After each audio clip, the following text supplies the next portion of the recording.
Hey, how's it going? Andrew, I'm doing good. How are you? I'm good. How do I sound? Do I sound okay, or do you want me to put on headphones? Do you have You a preference for your recording? you sound good to me. No echoes or anything, so this will work. All right, let me know. And if my cat gets loud. So you know Oliver? I do know Oliver. I had the privilege of interviewing him a few years ago when Corner Office came out. Ah, Yeah, which was also the time that Joyland was doing the festival circuit as well.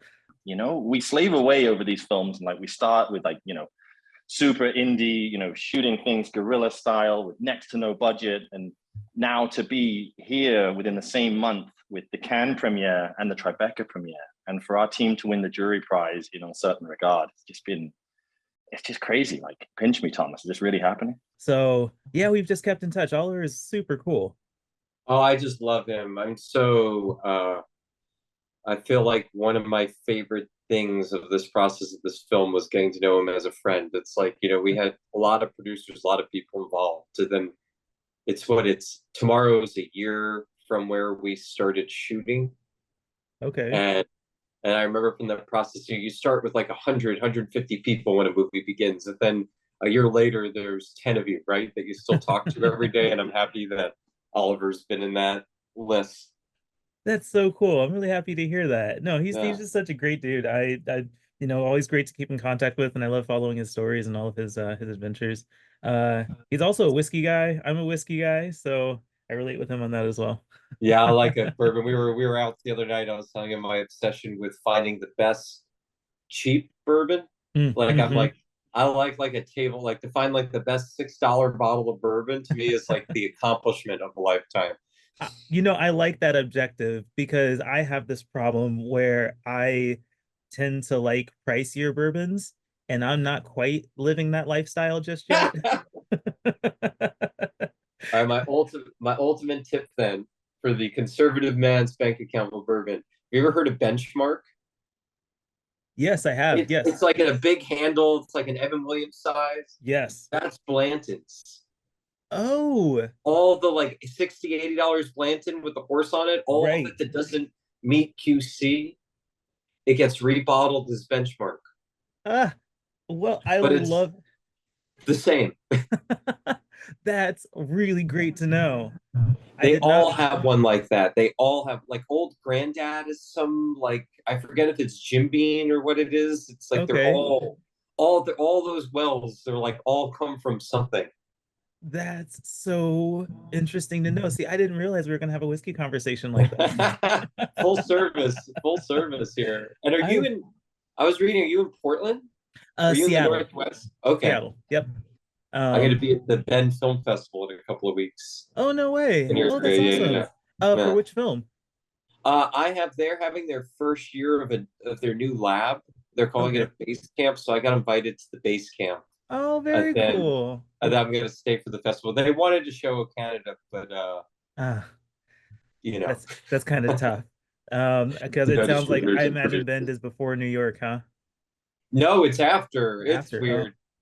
It's a movie as sure as covering independent films and talking to people. Each one has their own ego and eccentricity to them. Yes, of course. But no, I think going to Bend will be a lot of fun. I wish it was closer. I tend to bounce between Seattle and Vancouver. That's kind of Oh, my domain. awesome. So if you're ever up in this area, I would yeah, just let me know. I'd love to get Oh, together. definitely. No, I would love to if I'd love to. So I appreciate that. Of course. Were you in Toronto? I guess we're like I'm gonna just jump into Yeah, conversation, yeah, where please. I think if I remember correctly, you were in Toronto for O Canada. I had to miss it due to work. I Uh, actually last second I had a chance to interview the first woman to ever run the Boston Marathon, oh and wow. one of the first women to win and run in the New York Marathon, and she's a real legend of running.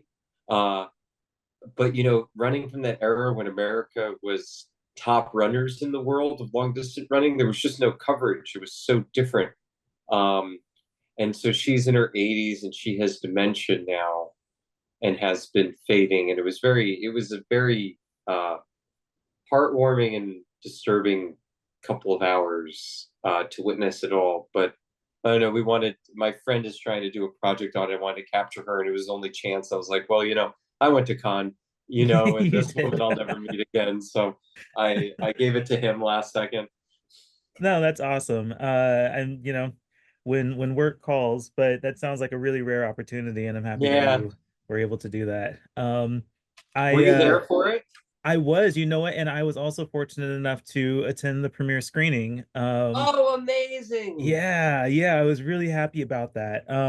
So I got to see Paul Schrader talk about the film, and of course maybe we'll address a little bit of you and Paul's history. Oh yeah, how did Paul behave? How was he after the screening? How was the Q&A? Paul is funny. I'm not very familiar with Paul. I haven't followed him on social media. So this was quite the introduction for me to Paul. But no, he's such he's such a great conversationalist and just really interesting to listen to. And he says funny shit every now and then. So no, that was great. Um, Okay, we'll talk about that. Yeah, Let's talk please about hit you. me. Yeah, let's talk about you as a cinematographer first. Yeah. I was thinking about cinematography and kind of how I got into photography, and I think it was a Canon Rebel T3 that like Uh, started my whole journey with that. It's funny because my thought when I bought the T3 was, wow, what an investment. I'm glad the bulk of the investing into cinematography is over now. those were the days, right? When it seemed. Right. And then yeah, of course, and then I learned that there's a lot more to photo and video art than just the camera body.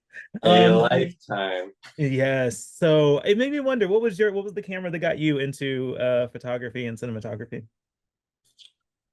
It was the PD 150, and I actually just used it again for the first time in a long time for Fashion Week last week. Um, Wow. I was I always liked films, I always watched them. I had asthma as a kid, so I watched a lot of TV. I have this weird thing that I can't remember anything I've ever seen on TV, basically. Like my fiance and I, she laughs, we'll go to hotel rooms and she'll flip through the channels. And if I've seen it, I can tell you, like, name that tune. I can tell you the movie in like less than a second, usually, if I've seen it or seen the trailer. So I've, Wow. so I've always kind of had a memory that way and interested in things that way. But just, like a lot of people growing up, there was no place for me. I wasn't, I didn't crush all the tests. I wasn't an athlete. At the school I went to, even the kids in theater were like winning at sports and taking AP tests. It was a confusing time. There wasn't even a safe place there. And when I was 17, I was offered an opportunity to work for MTV. There was a show then called Made, which is about kids around the country. If they had a goal or a dream, they would be set up with a coach, then given like 6 weeks to work towards it in a final event. And they wanted a kid to make an episode of Made about 6 people who've already been through it. So I left my senior year of high school and I just was in high schools all around the country. And they forced me to produce my own show. I did my own audio. I shot it. I had to edit it. I had to have executives give me notes. And it was all on mini DV. And I think it's so special because I was taught by people who weren't cinematographers, by people they were cinematographers, they were producers, but they were starting at MTV. They were all in their late 20s, early 30s. They were the people who like had gotten the job because they wanted to create things, but learned it by being in the field creating it. Because reality TV was so new then, it was more like a Maisel Brothers or a Pennebaker doc. Single camera, no direction. You live in it. You make a scene out of everything.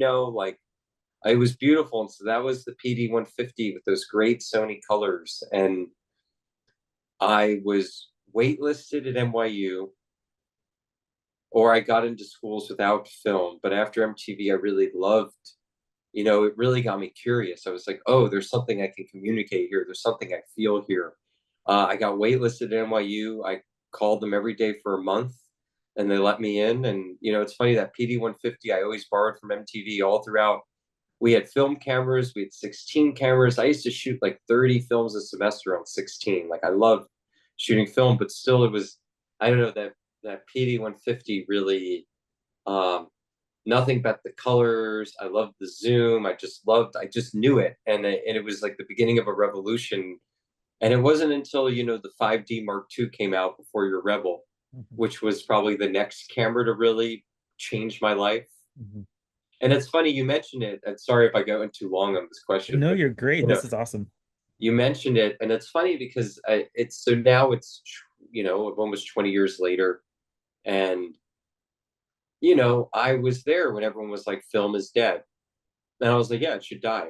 I was like, look at all the stuff we can do. Like, we could tell real stories, we could be really present in the filmmaking, we could be invisible, and it always gave me something. But I was classically trained. I was the last year at NYU to be taught on film. Like, they got rid of the Steenbecks behind me. Like, the red one came out as I graduated college. I was in the film system, and I spent those years having people having violent arguments over the film digital debate.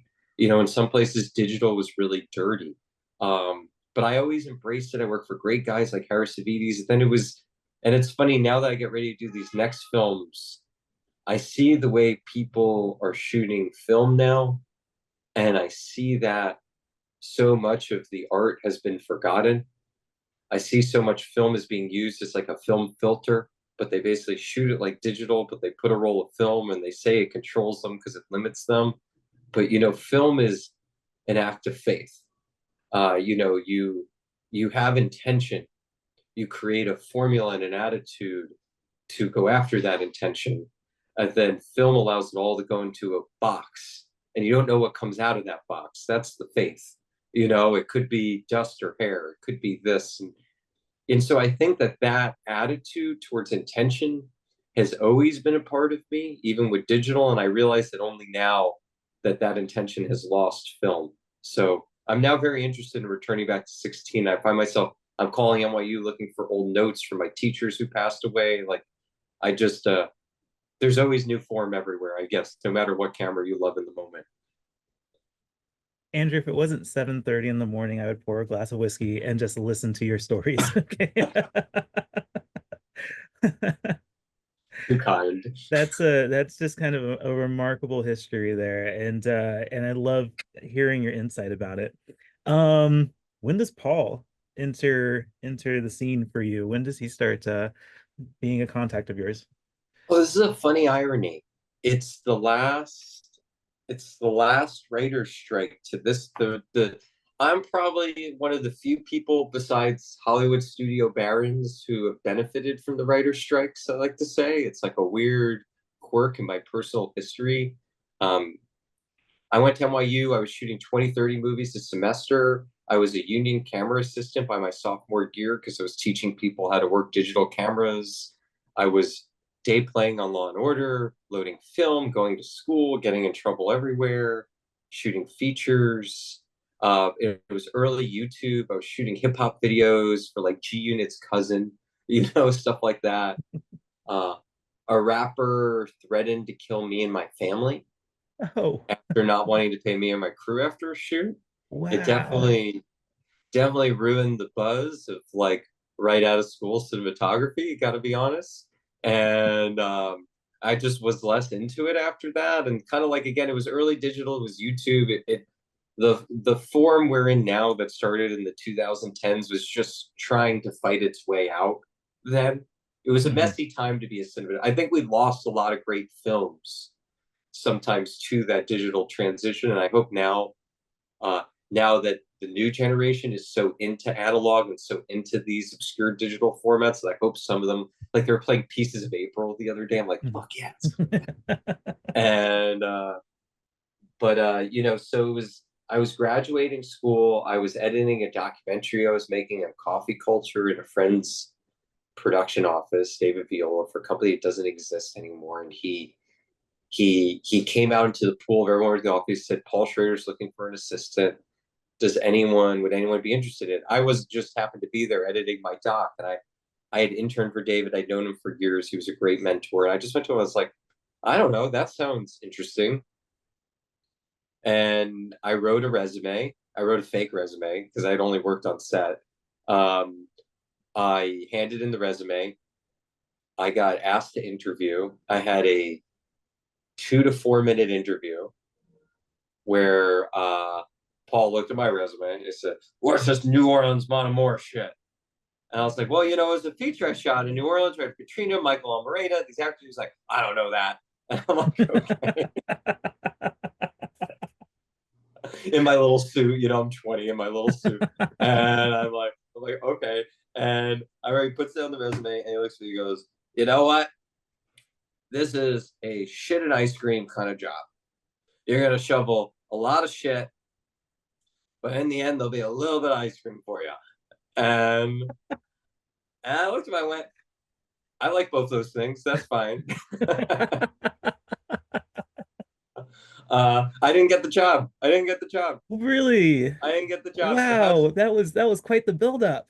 his life would have been so much different if it hadn't worked out this way. I swear. It's crazy how our lives have intersected these last decades. But I didn't get the job. The guy who got the job quit in 10 days. He couldn't take Wow. it. He couldn't take Paul. He couldn't take Paul's attitude, the way Paul was working and dealing with people. And he just quit. And I got this frantic call. I went to LA for the first time to see friends after I tried. I got this frantic call from the former assistant being like, are you still interested? Like, will you still do it? And I was like, what? And I was so nervous. You know, I was 20. I remember Right. I called the number back. I was like, "Hey, and Paul picks up and was like, hello." I'm like, "Hey, it's Andrew. I got the call. You're still looking for someone." And she's like, "Why can't you be here?" And I was like, I can get back for Wednesday." He's like, "Great, see you Wednesday." And he just, I regret now, if I go back in time and do anything, I would have said, "I'll see you in 2 weeks." But Right. honestly, and thus began it. He wanted to know what the kids were doing. I was building cameras at the time. He still typed on a word processor. So a big part of my job was he would type on a word processor and it would, you know, print out the sheets that I would type them into final draft for him. So I spent year, but I had written plays and I'd been in some of this other stuff before. And the way they taught me to write plays was actually transcribing plays and screenplays to learn formatting. So it was oddly a skill I had, like the Glass Menagerie and Taxi Driver. I've probably retyped 10 times, handwritten probably another couple in my life. You know, like I've just like it's how I solve problems. And so it was a great job for me because I loved typing and it was like osmosis. And but I had worked with so many, like Harris City, I'd worked with all these amazing cinematographers and producers at that point that I also had no fear and probably too much confidence. And I'm sure, as you could tell from being in a room with Paul, that he has an equal problem, but just on the opposite side of the age bell curve. So we were always like it was always a great combo because I was never afraid of him because people threw sandbags at me and no one ever said no to him. So, you know, we kind of like, I don't know, it just always worked, even when I was his assistant. And he was always, you know, I wasn't a vacation guy. I'm going to go make a movie guy. And it Right. was like I made the movie. It's actually going to be its anniversary soon, called Undercity, where I broke into subway tunnels and climbed bridges. It was probably my big break with the 5D Yes. Mark II. I No was one could have made that film until that camera. Oh, interesting. I was watching some of that on your YouTube channel. Um, yeah, and I noticed that some of your videos got a lot of traction for that.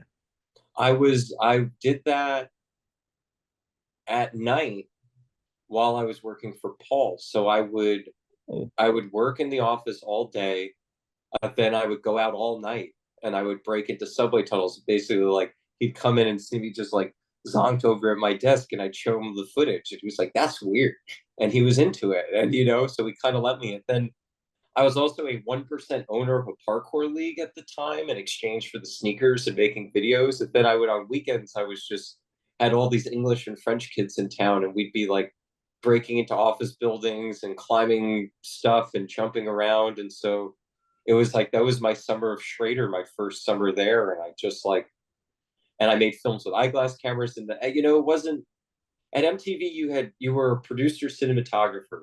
There weren't directors. I realize interesting. now it was because of unions, Mm. you know, but at the time, it created a really beautiful attitude where it was about creation. Whether you were the editor, whether you were about this, you were just trying to get it by your boss. You know, you were just trying to get it on air. if you could get it on air, like, you know, and it created this sort of like intention that was different than our industrialized hierarchical system Right. began. Right. Right. And but I took that attitude for film school. I never like the directing class. I was like, this is stupid. I could get more experience just shooting movies than hearing someone talk. Mm-hmm. So it never was art for me until I started working for Paul. Then hearing him talk, being around the papers, being around the scripts, seeing him deal with stuff, it really made me go, oh, this is an art form. This isn't just a way to get out of my mom's house. This isn't just a way to like escape my reality and you know, do something with myself, you know, Mm-hmm. and those years are great. We co-directed a film for Venice. I put GoPros all over him that opened the Venice Film Festival one year. We Wow. He would write scripts, be like, all right, we're gonna make this out of a van. It would never happen. I would be supposed to direct them. He would be supposed to direct them. We'd co-direct them. We had years of schemes throughout those years. Honestly, it was a funny time. And then he shut down his office. I was his last assistant for a while. I went off. I did the 200th episode of Made that won the show an Emmy. And then I taught high school for a year in North Carolina. And I have a methodology I use when I direct that's very talent focused, that comes from my experience through MTV and all these years. It's so I went to a high school in North Carolina to kind of perfect my process and make a film with the kids and kind of teach them a new attitude towards filmmaking. And we made a feature there. And then I came back, you know, and that's when I started directing commercials and I started making my own films really after that experience. And, you know, but Paul and I always kind of stayed part of each other's processes throughout those years. Like I read all the scripts. I've been at probably every screening of every film he's made since the Canyons, which I was fired from. I was the original investor and cinematographer on the Canyons. You know, like it's a crazy history, and you know, on and off, like, you know, I his last film to make Con, Dog Eat Dog, he wanted to know what the kids were doing again, so he brought me in and I would do the blocking for him and I would do second unit and some of the action scenes and show him some rigs and stuff. And First Reformed, I think I was pretty close to shooting it, but I was doing another film and I didn't quite connect with it at the time. Mm-hmm. And then, you know, it's funny, and then now it's a year and a half ago, he was moving back to New York. His wife, unfortunately, Mary Beth, is so sweet. Just what a lovely soul. Was always sunshine. Um, and I remember even when I brought my film Feral over to show it to them, the way that the two of them glowed, it was like, you know, that validation you want, you know, for people you care about. And but she has dementia now, and so he moved back to New York with her to live in a memory care, and he lives in senior living on the West Side, and that kind of like rekindled our relationship after a little bit of time. Um, and we're like, let's get dinner. He was like, let's get dinner. I had a film, Destined Full of Hope. I had a friend who had a kidney transplant from his mother and had a lot of guilt about it and didn't know how to say thank you. Like, just didn't know. And he's been a budding filmmaker I've been mentoring for a while. And I was like, well, you know, there's only one tool to communicate your feelings: cinema. You know, like, Mm-hmm. what else is there?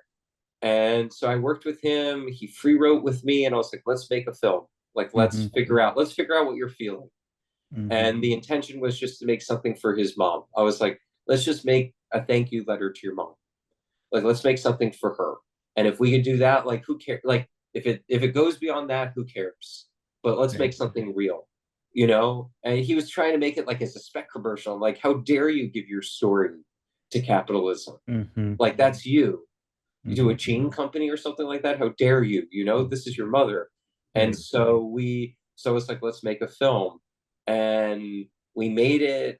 He would free write to me, and I would kind of take his free writing and I organized it.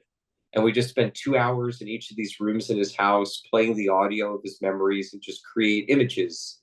I made a film, very proud of it, with him. A Part of You Made Me Whole Again. It's had a great festival run. And that was when the run, we just finished it.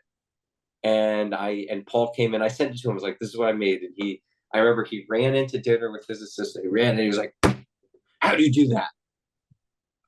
It was like, did you cowboy that? Did you plan that? How did you do that?